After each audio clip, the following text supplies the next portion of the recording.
sa ating uh, Bible Doctrine class. We are now in our week number 4 for our effective Bible study course. Tayo pong lahat ay tumiyat na lang. Purihin ka, Panginoon, sa araw na ito for giving us the privilege na mag-aaral ng iyong salita.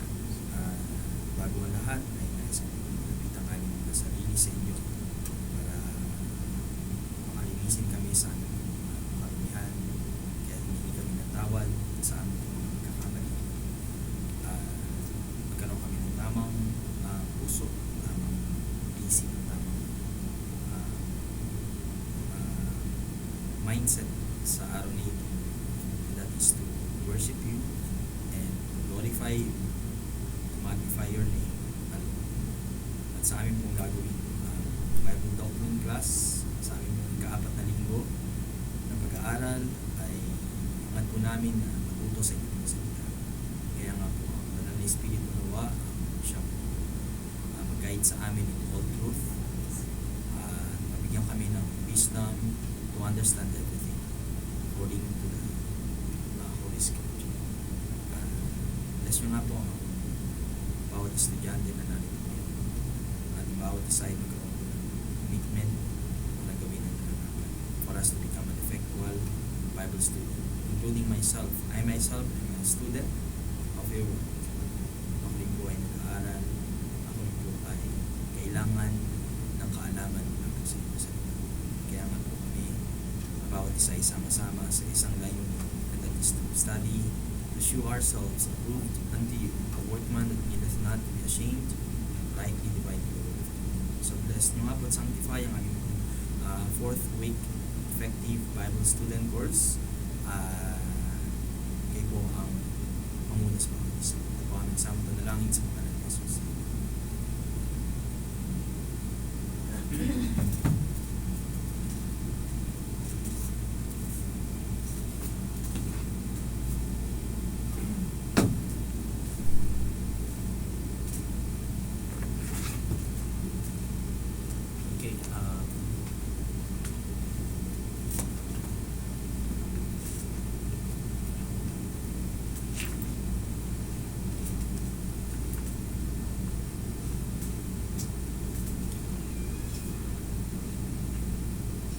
So we are now down to number 5, requirements of Bible study. So pag ikaw nag-aaral ng Bible, ano yung mga requirements? Number 1, ano po yung number 1 requirements sa ating pong napag-aralan? It's Spirit led life. Okay? Saan bigyan natin ng pansin yung 3 types of man, the natural man, spiritual man, and the carnal. Okay? Number 2 is understanding the Bible requires reverence. Maggalang sa salita ng Diyos. Bigyan natin ng galang, bigyan natin ng respeto ang pagbabasa, pakikinig, anything that has something to do with the Word of God, we need to give reverence. Hindi yung binabaliwala natin, hindi natin binibigyan ng pansin. Number 3, understanding the Bible requires obedience. So obedience, sabi nga ng 1 Peter 2, ano yung sabi doon? As a newborn babe, desire the sincere milk of the word that you may grow thereby. Brother Chris, pwede mong pakiabot yung Bible naman. And number 4, yun pong tinatawag na prayer and dependence on the Holy Spirit. Okay? Sapagkat alam natin sa John 16:13, ano sabi sa John 16:13? John 16:13 ang ating pong memory verse for the week. John 16:13, howbeit when he, the Spirit of truth, is come, he will guide you into all truth, for he shall not speak of himself, but whatsoever he shall Hear that shall he speak, and he will show you things to come. So guide you into all truth. Okay? And number 5, ano po yung number 5? Dito tayo nagtapos. Yung understanding the Bible requires humility. Okay? Sapagkat hindi mo pwedeng sabihin sa Diyos na you have had enough when it comes to knowledge. You have acquired enough when it comes to the knowledge of the Word of God. Mahirap pong, hindi natin dapat ipagmalaki yung ating pong kaalaman sa salita ng Diyos. Okay? Sabi dito, humility means, I will not demand that I understand everything and that I solve every problem and answer every question. Okay? So, number 6, sa pagpapatuloy ng ating pong requirements for a Bible study para dun sa mga bagong dating kay Brother Joey na first time mo mag-a-attend ng Bible class, tama? Morning po. Pangalawa na ba? Nandito ka ba nung first? Sila yata ni Archie po. Okay. Anyway, so ang ating pinag-uusapan dito yung requirements in understanding the Bible or requirements for a Bible study. So pag ikaw ay gusto mong matuto, lahat naman tayo gusto matuto ng Bible, di ba? Nga lang, ang tanong is saan ka magsisimula, kung paano mo sisimulan, at ano yung dapat na attitude mo sa pag-aaral ng salita ng Diyos. Ang mga requirements are these. Number 6 is, understanding the Bible requires patience and persistence. Unang-una is patience. Patience. Ano ba ang patience? Pagtitiis. Sabi yun, tawag dito, sa Colossians 1:10, basahin po ni, magsimula tayo sa likod ni Brother Jeff. Colossians 1:10. Sino po yung mga walang Bible dito? Brother, wala. Sino pa? Si Brother G. Sino pa? Brother Joey. Brother Joey, may physical Bible ka? Colossians 1:10, that ye might walk worthy of the Lord unto all pleasing, being fruitful in every good work, and increasing in the knowledge of God. Amen. Increasing in the knowledge of God. So the Bible student must be patient dahil Christian life is a matter of growing. It takes patience for someone to grow. Kung wala kang pasensya, paano ka mag-grow? Paano lalago ang iyong kaalaman sa salita ng Diyos? Kung pag sinabi mong patience is pagtitiis, it takes sacrifice. It takes self-control. It takes temperance. It takes something na isa-sakripisyo mo to the point na ma-accomplish mo yung tinatawag na acquiring of knowledge. Okay? So God has ordained that we grow in knowledge. Inordain daw tayo to grow in knowledge. Sabi ron, yung famous na verse, 2 Peter 3:18, but grow in grace and in the knowledge of our Lord and Savior Jesus Christ. Doon po sa mga latecomers, ang ating pong memory verse ay John 16:13 for this week. John 16:13. So we begin the Christian life as newborn babes who can only take the milk of God's word. Nagsisimula tayo sa pagiging isang newborn babes. Yung newborn, hindi yung physically newborn. Ito ay about spiritual birth. So when pag sinabi natin spiritual birth, it pertains to what? It pertains to being born again. So tandaan natin, lahat tayo ay born again Christian. So pag may tinatanong sa inyo, sabihin born again ka ba? Huwag mo, hindi ako born again, baptist ako.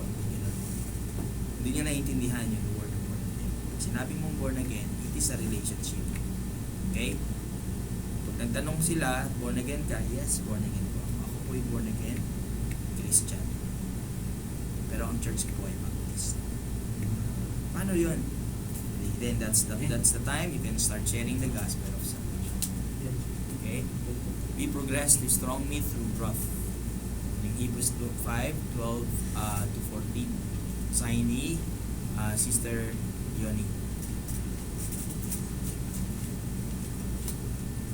Hebrews 5. Growth is working.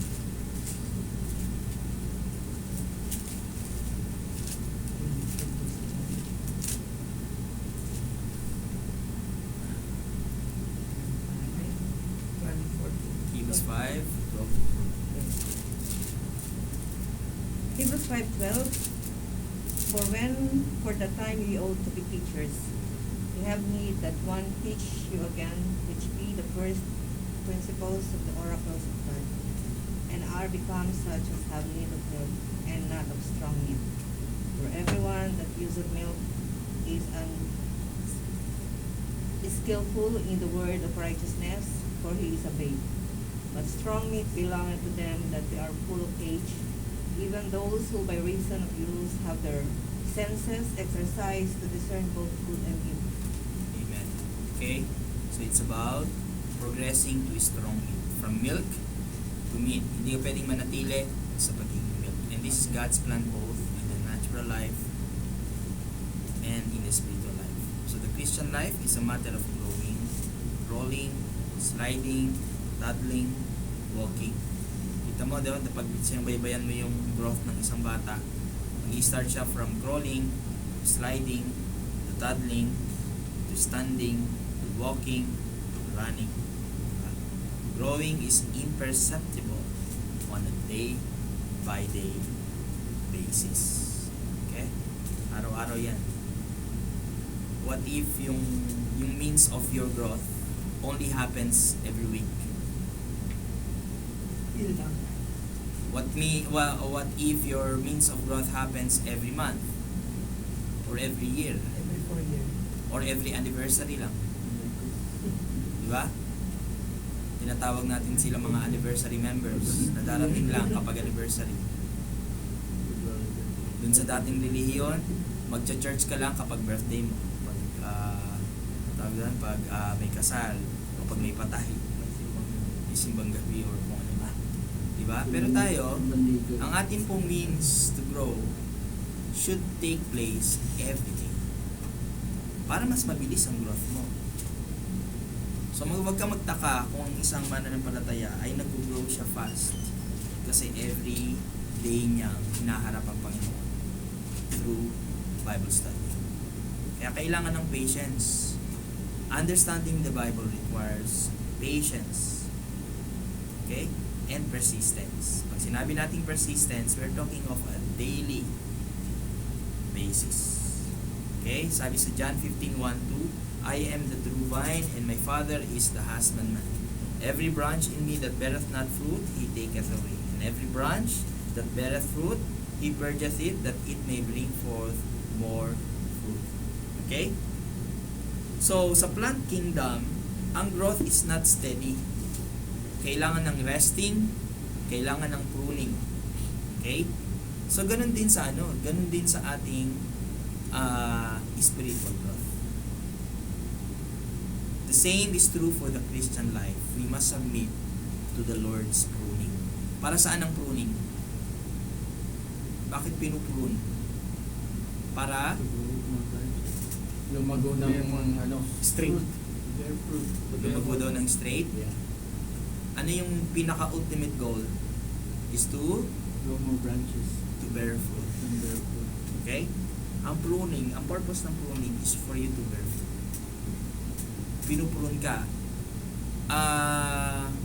Pag wisely pruned ang isang mananampalataya, makikita mo ang growth sa kanya. Okay? It's visible. Tandaan po natin, visible ang growth ng isang mananampalataya. Hindi yan nakatago.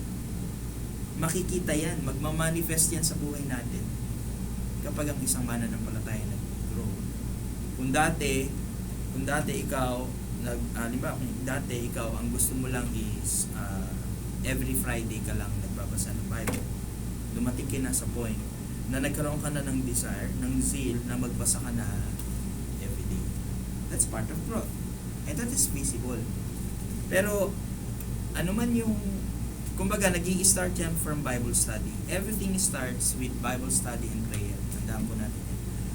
Everything starts with the basic elements of growth, and that is prayer and devotion.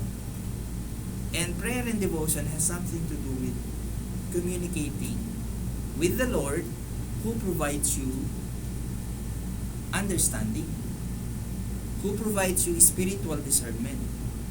Ngayon, kung wala kang communication with God on a daily basis, how will you be able to understand the Bible? Kaya kailangan natin ng salita ng Diyos. At kailangan natin ng patience and persistence. And part of being persistent is being pruned by God. Because He is the husbandman. So but the Bible student must be patient because so number one, the Bible student must be patient because there is a necessity of pruning. Number two, the Bible student must be patient because wisdom is obtained by a process of diligent labor. What do you mean by diligent? Sigasig. Masigasig, masipag, hindi siya tamad, hindi tinatamad magbasa, hindi tinatamad mag-devotion, hindi tinatamad mag-aral.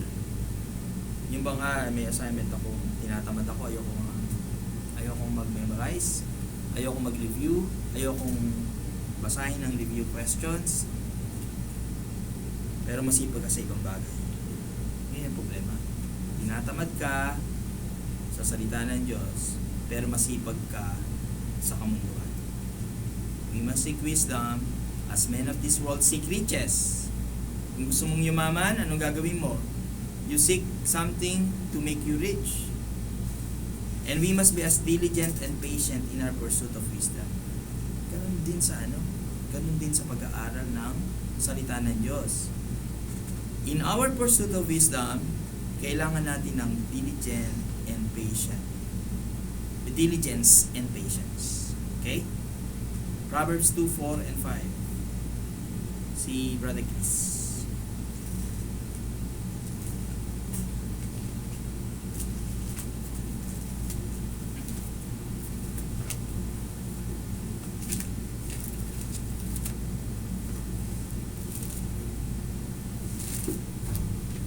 Verse 2, 4 and 5. Thou seekest the hair is silver, and searchest for hair as for health and treasure.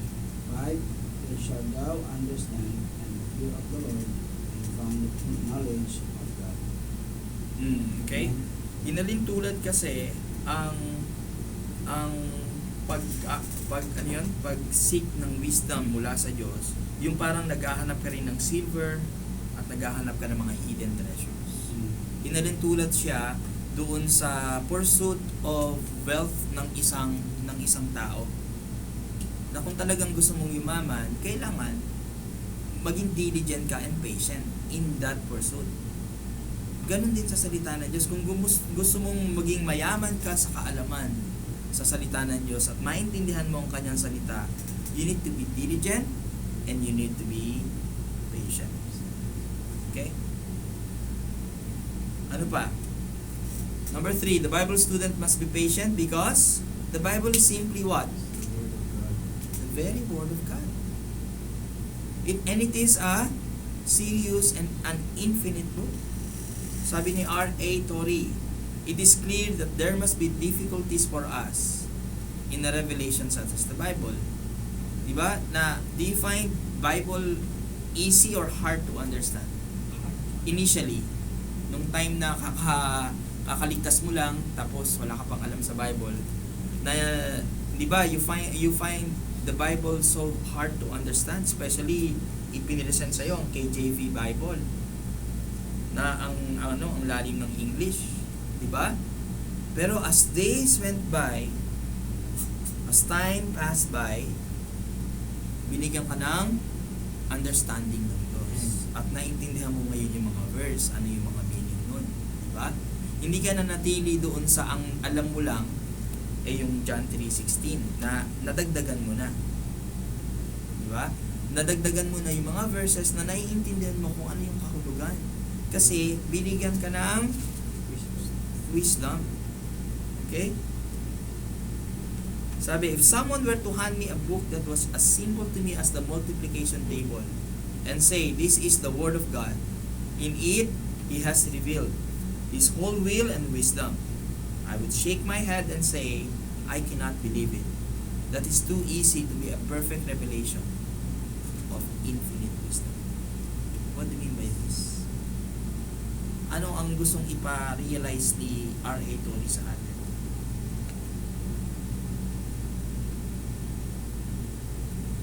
Because the Word of God is an infinite book. Forever kang mag-aaral ng salita ng Diyos. At forever kang makakagain ng knowledge. At forever mong isisik, ipupursue yung knowledge na pwede mong makuha from the very Word of God as compared to that multiplication table.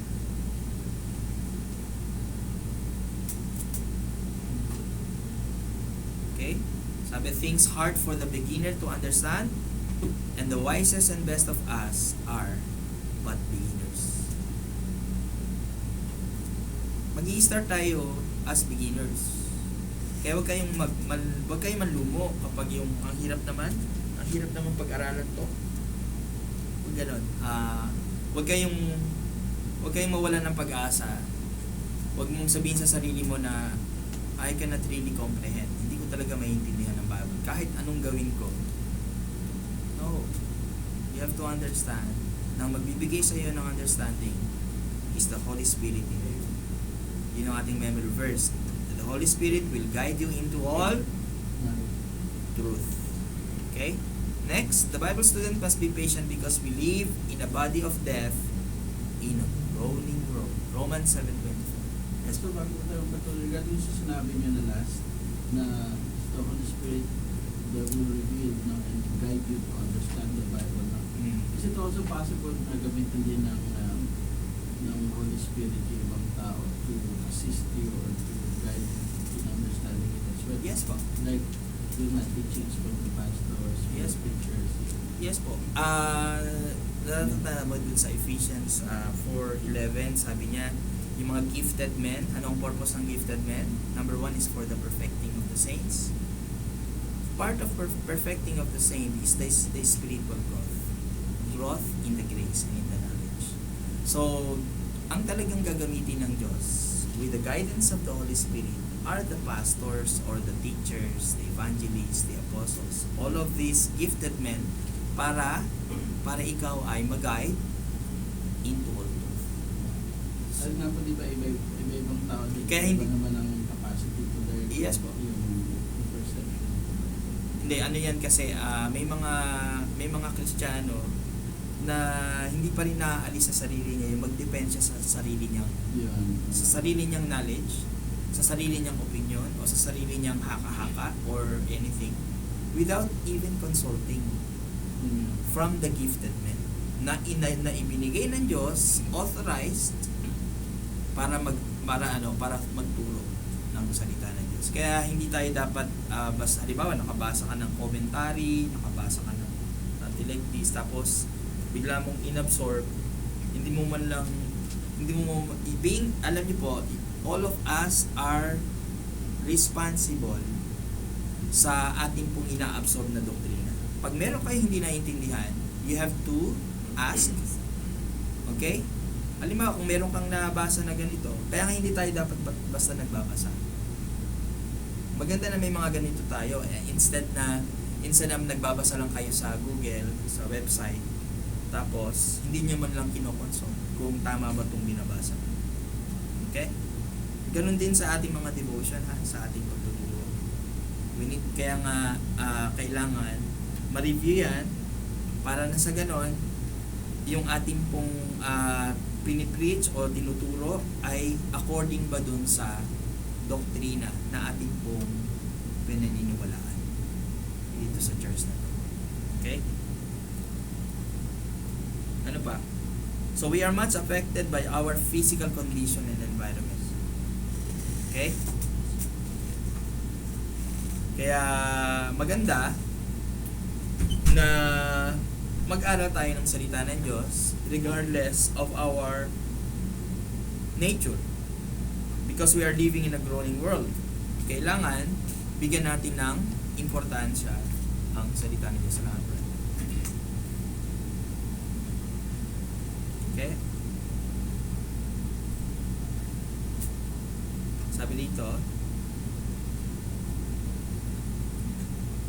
Sabi ni Dr. Cloud, okay? Meron siyang friend na merong kidney failure. Bago ang kanyang sakit, meron siyang vibrant Christian life. Pag sinabi natin vibrant,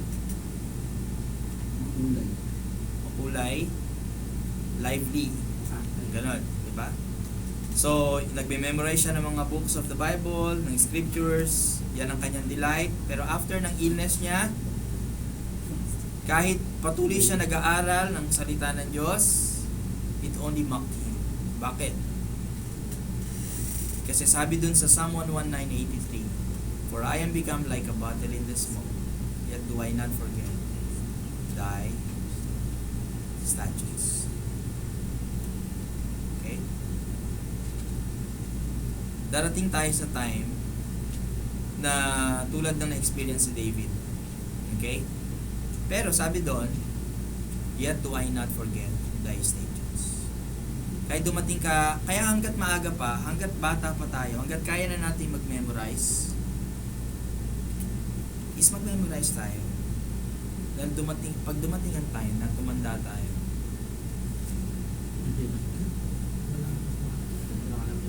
wala ka ng memory. Wala ka ng matandaan. Pero you know what? Sabi ni David, "Yet do I not forget thy statutes." Meron at meron pa rin mananatili sa'yo. Okay? Compare mo naman sa isang bata na wala siyang memorize or anything. Wala siyang alam. Eh di nung tumanda siya, di lalo siyang walang alam. Di ba? Mga anong edad, pastor, na hindi ka na makapag-memorize? Ganyan ang utak. Merong iba, ngayon pa lang eh. Sin- Paano yun? Sino yun? Wala kasi sa edad yan eh. Di ba? Ganun ba? Wala na siya.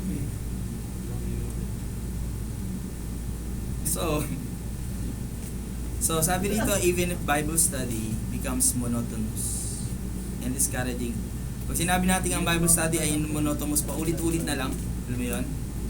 And discouraging at some point, nadi-discourage ka. Just keep on keeping on, and the blessing will return. There is a blessing in Bible study, tandaan niyo po yan. There is a blessing in attending a Bible study. Is there a blessing in attending to some activities outside? No. Going to the mall, maubos lang ang pera mo doon. Lalo na yung mga mahilig sa mga sale. Walang maubos. Window shopping. So, one preacher, sabi dito, one preacher wisely, tandaan nito, one preacher wisely said, "Read the Bible when you feel like it. And when you don't feel like reading it, read it until you do." Nangyayari sa akin yan personally. Minsan kasi tayo medyo, halimbawa pag napagod ka na, ayaw mo na magbasa, ayaw mo na mag-aaral. Pag pagod na pagod ka na. Pero pinili mo pa rin na mag-aral. Dun sa kalagitnaan ng pagbabasa mo, is bibigyan ka ng desire ng Diyos habang binabasa mo kanya salita, habang inaaral mo siya. So, wag tayong mag-rely dun sa feelings natin when it comes to Bible study. Pilitin natin. Wag kayong mag-rely dun sa katawan na nagsasabing, "Pagod ako, hindi ko kaya magbasa, hindi ko kaya mag-aral."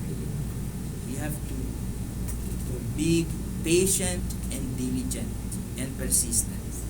Okay? And there are no shortcuts pagdating sa paglago. Kailangan talaga natin ng diligence. And the more diligent we are in pursuing Christ and wisdom, the more quickly we will benefit. But patience and growth are required regardless. Okay? And to expect and even demand that we understand everything in the Bible and that we solve every biblical difficulty overnight, kamangmangan yan. na magagawa mo na sa pamamagitan ng ating pag-aaral ay darating ang time na masosolve mo na lahat ng mga difficulties sa Bible? Hindi.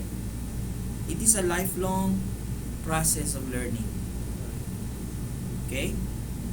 And it is a path to frustration na ang goal mo is dumating ang time that you will have enough knowledge. Hindi dapat ang goal natin ganun. We will always strive for more knowledge. Hindi ang goal is to have enough knowledge. Hindi tayo darating sa point na magkakaroon tayo ng enough knowledge.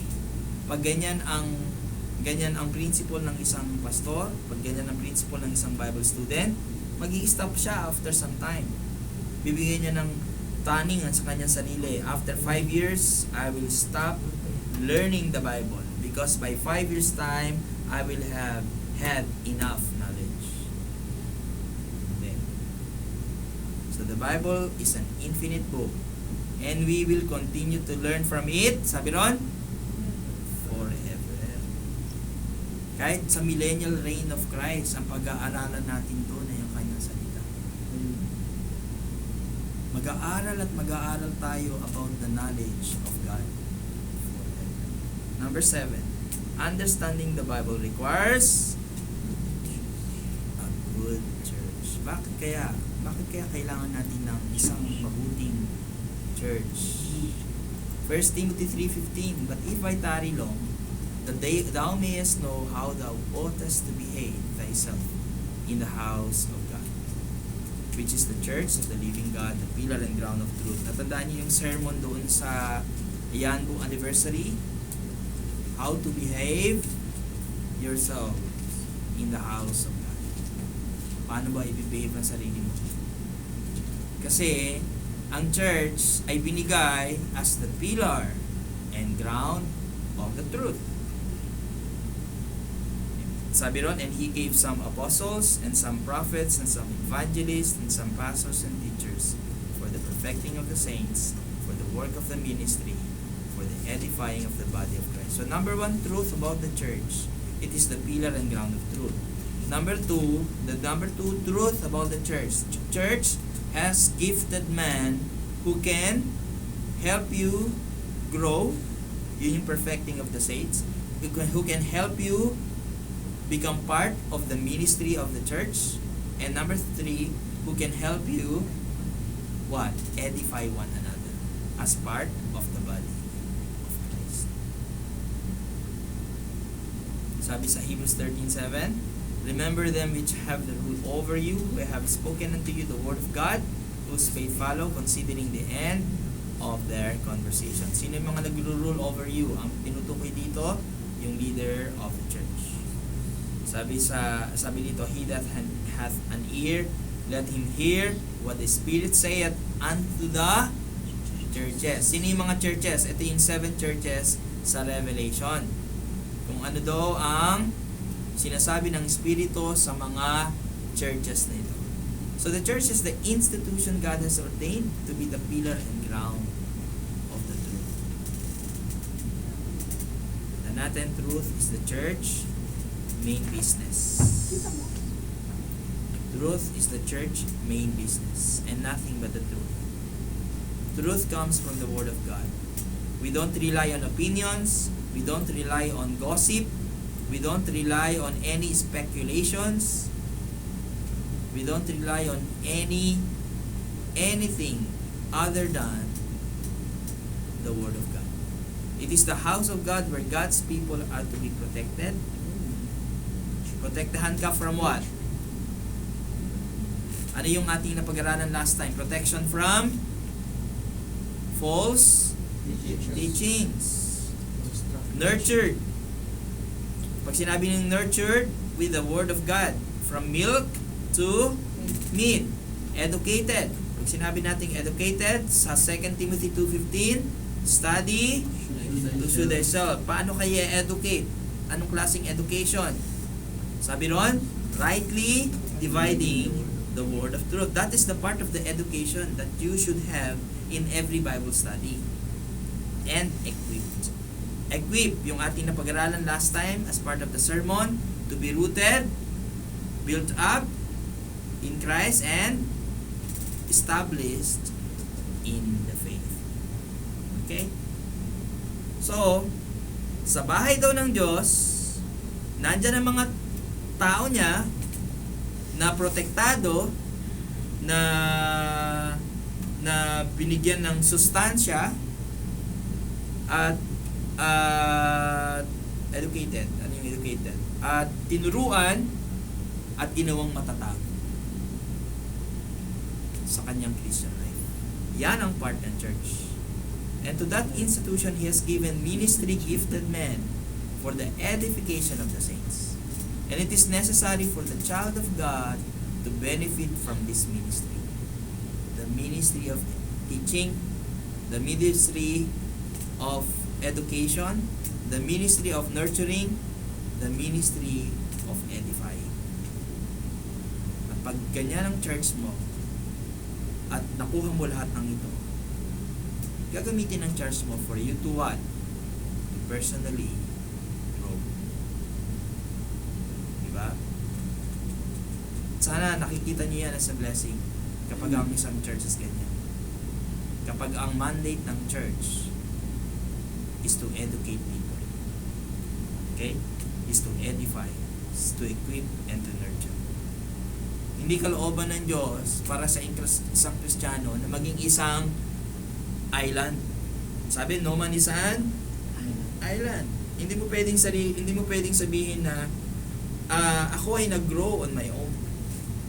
Hindi ako matay ng church, pero ako ay mature enough in the faith. Kasi ako ay nag-Bible study, nag-pray ng sarili, nandun lang ako sa room ko. That's not true. Hindi po. Hindi ba niyo ba napapansin na once na nag-church ka at pag-uwi mo ng bahay, you feel revived? Binibigyan ka ng spiritual revival ng Diyos? That's right. Bakit? Yun ang purpose ng church eh. Para na sa ganon, yung hamon mo sa buhay for the rest of the week ay mapaglabanan mo for you to grow and to mature. But without the church, without you attending to a church like this, paano ko kaya mahalaga na mag-church tayo everyone. Amen. Huwag kayo magpadala sa inyong feelings. I don't feel like coming to church. Okay? So the biblical pattern is for a Christian to join himself to just a church? Hindi. Sound. To a sound Bible-believing church. Amen? At in-emphasize siya sa New Testament. Particularly sa isang church kung saan pwede kang makaninig ng kanyang salita. Huwag kang pupunta sa isang church na puro music. Walang ginawa kundi worship songs. Puro na lang worship songs. Tapos ilang minuto lang ang ginugulo sa kanyang salita. Hindi ka mag-grow sa ganyan. Okay? 7 times in Revelation chapters 2 and 3, we read that we are to hear what the Spirit saith unto the churches. There is a special sense in which God speaks to the believer in His own assembly, through His own pastors, assuming that he is in a truly sound, Bible-believing church. Okay? Bawat church daw is a body. And the members are to be taught and edified together by the Lord through the pastors and teachers. Paano kung ang kamay mo ayaw makinig sa'yo? Meron siyang sariling mundo. Kung ano ginagawa ng kaliwang kamay mo, habang yung kanang kamay mo, ano yung ginagawa niya. Wala silang, anong tawag doon? Hindi nagsisync. Wala silang harmony when it comes to movement. Di ba? Di ba may sakit na gano'n, yung hindi mo na makontrol? Parkinson's disease ba yan? Hindi mo na makontrol yung ano mo sa paggalaw. Di ba? Paano kung may ganung member? Hindi mo na siya makontrol. May sarili na siyang buhay, may sarili siyang doktrina, may sarili siyang oras, may sarili siyang mundo, may sarili siyang diskarte, may sarili siyang ugali, may sarili siyang, kumbaga, kakaiba siya. Tayo na po siya sa sarili ng special. Putulin. Kasi tayo na po siya Diba? sa sarili ng church. Kasi hindi siya parang gumagawa siya ng mga bagay as if hindi siya part of the body of Christ. Kaya nga, we are considered as a body. Kasi etong body na to, buong body na to, they harmonize each other. Right. Kung ang sinabi ng utak na uminom, etong kamay na to, etong paa na to ay lalakad papunta sa kusina, at etong kamay na to ay kukuha ng tubig, at sasabihin ng utak mo, uminom ka, etong bibig na to ay tatanggap ng tubig. Lahat ng katawan, lahat ng part of the body is what? Has functions, different functions, but they harmonize. Diba? Kaya tayo kinonsider as a body. We should treat ourselves as part of the body of Christ in such a way that we are, number one character of the body is letter U. United. United. Youth. You don't You- win. you- You win. Okay? United. United. So the Christian can and should avail himself of a sound teaching through books and the other means, but the first place for sound teaching is one's own church. We are blessed to have a church. Amen. Amen? Amen. Kaya regardless, sarap umuwi sa Jeddah. Amen. Amen. Amen? Amen. Okay.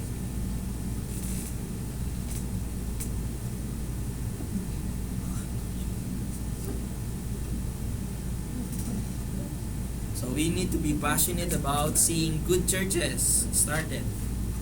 Maganda rin na meron tayong mga alam na mga churches, nakikipag-fellowship tayo sa mga churches of the same practice and same faith. Okay? Kaya pag pupunta kayo ng mga churches, halimbawa malilipat kayo ng church, malilipat kayo ng lugar, hahanap kayo ng church na merong sound doctrine. Hindi yung, okay na to, pwede na to. Hindi pwede yung pwede na. You need to search. You need to search. You need to be very particular. Very particular pagdating sa church. Okay? Halimbawa, nakita mo, ang ganda ng nila, ng service nila. Tapos pagdating sa preaching, biglang pumasok yung babae. Ay. Kasing edad ni Ate Leonie. Tapos biglang nag-preach. Oh.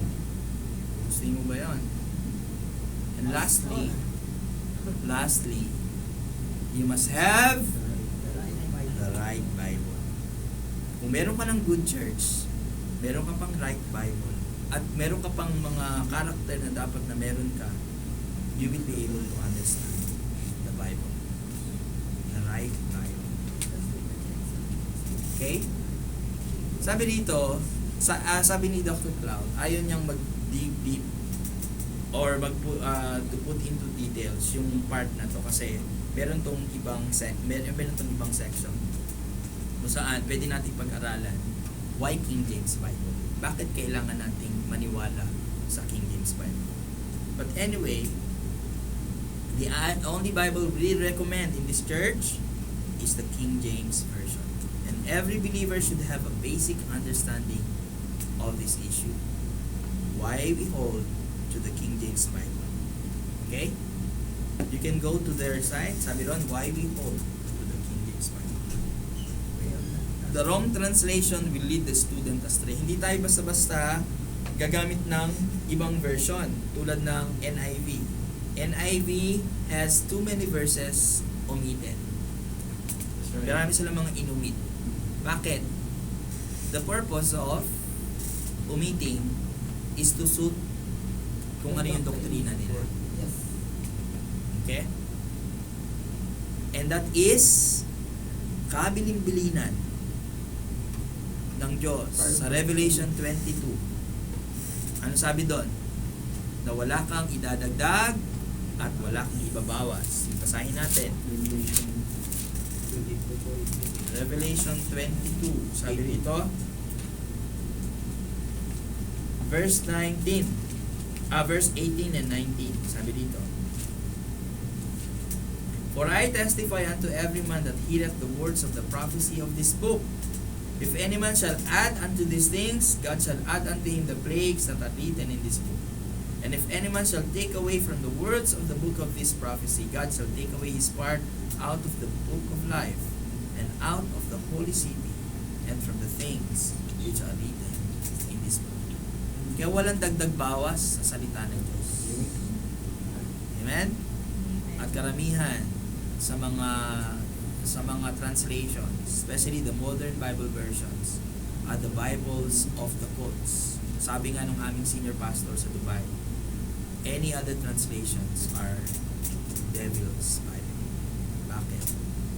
Kasi hindi yan ang itinalaga ng Diyos as the preserved Word of God. Tandaan po natin, na-maintain ang Bible hindi lang by inspiration, kundi it is the preserved Word of God. Paano preserve ang Word of God? Through the King James Bible. Amen. Kung sino ka man. Okay? Wala tuloy. Pastor, Okay. how about yung Bible na King James, isali natin sa example sa Tagalog, sa Bisaya, sa Ilocano. We stick to King James Bible, pero for the sake of what? Understanding yung content, pwede nating gamitin yon, pero when it comes to interpretation, kailangan i-base mo siya from the King James Bible. Kasi bakit? Kasi kung magbe-base ka from other translations, is mabibigyan siya ng ibang interpretation. So, ibig niyo po sabihin, kahit nasa ibang lingwahe yung Bible, as long as nakabase sa Nakabase. King James ang translation, Yes. ay maaaring gamitin. Opo. Pero ikaw naman, alam mo naman ang lingwahe natin eh. Halimbawa, nagbasa ka ng King James Bible, tapos binasa mo sa Tagalog. Pwede po yan. Binasa mo sa Tagalog. Eh, nakita mo na nung itinagalog siya, parang naiba na yung meaning. Kasi maintindihan mo yun eh. Maintindihan mo yung Tagalog eh. Kaya nga ang point ko dito is you always go back to what it has been provided as the preserved Word of God, and that is the King James Bible. May marirecommend po ba kayong Tagalog na translated from the King James? Yung ano po yata yung pinakaluma, ano yun, yung 11? May pangalan po ba? 1611? Ang buhay o ano? 1611. Ha? May specific name po ba yan at saka Hindi kasi ako nag-ano sa IBN number, mga ganun po ba? ever since hindi rin kasi ako nag-stick dun Tagalog. sa Tagalog. Pag mayroon ako hindi naintindihan, gusto kong makita sa Tagalog yun. Pero hindi specifically yung may naintindihan, yung mga word na hindi mo maintindihan sa Tagalog, gusto mo makuha yung ano niya. So gagawin ko, titingnan ko sa Tagalog version. Either sa dictionary o sa Tagalog version. Yun, para lang maintindihan ko. Pero yung specific na sinasabi mo translation, hindi ko sure.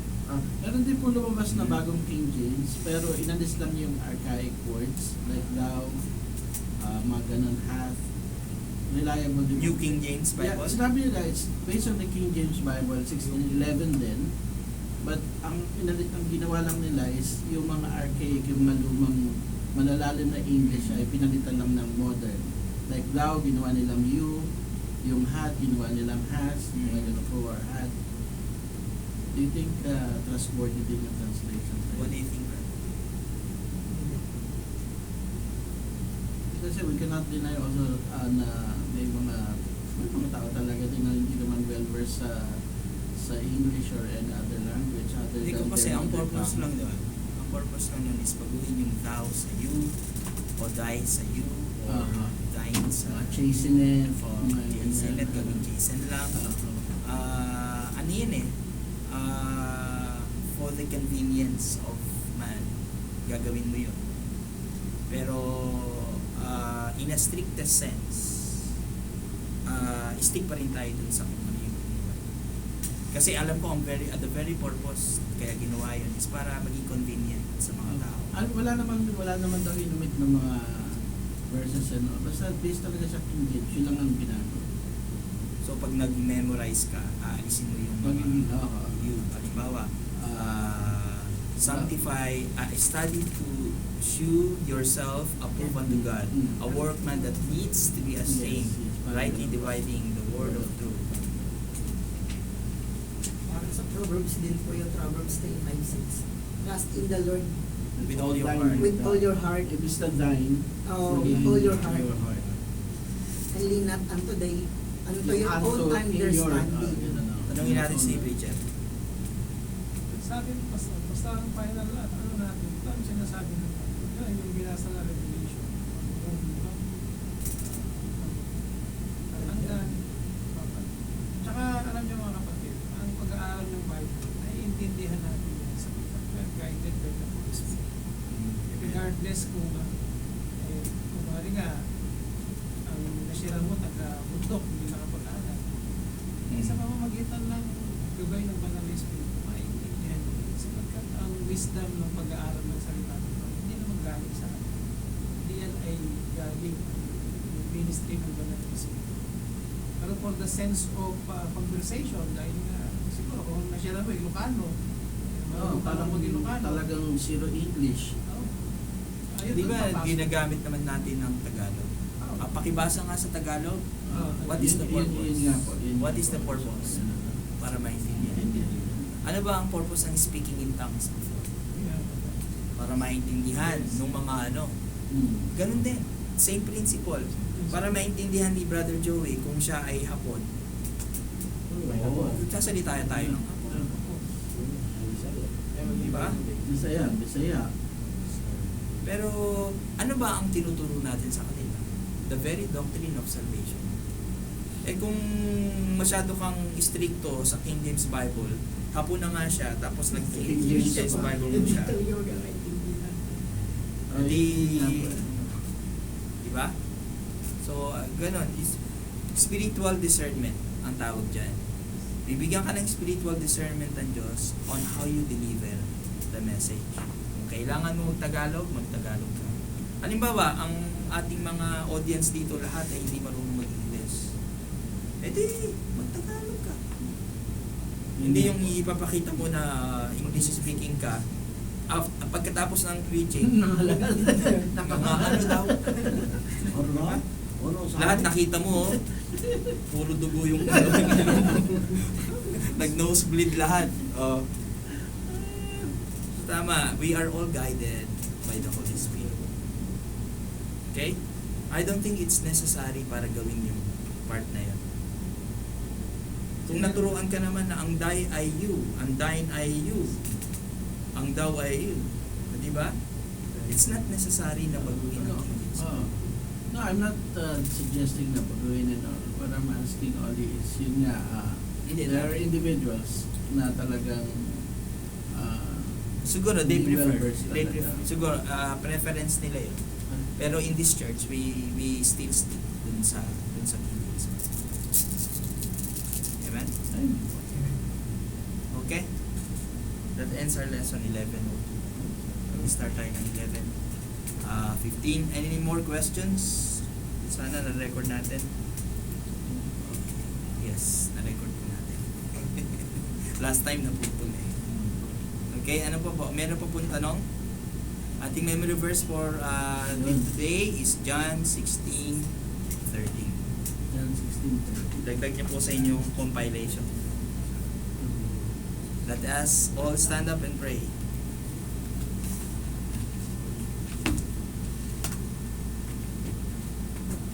Maraming po salamat for today sa inyong pong salita. Salamat po dahil ginaid niyo po kami para maintindihan po namin yung purpose of Bible study, para maintindihan po namin ang inyong pong salita. And your word is infinite, and we need to study your words forever, na ano po ang dapat na mandate ng church na ito. Dalayan ko po na matuto po ang bawat isa. Magkaroon kami ng desire. Ma-instill sa aming mind yung pong pagkakuhaw sa kaalaman po tungkol sa inyo at tungkol po sa Holy Scriptures. So, bless nyo nga po mga estudyante.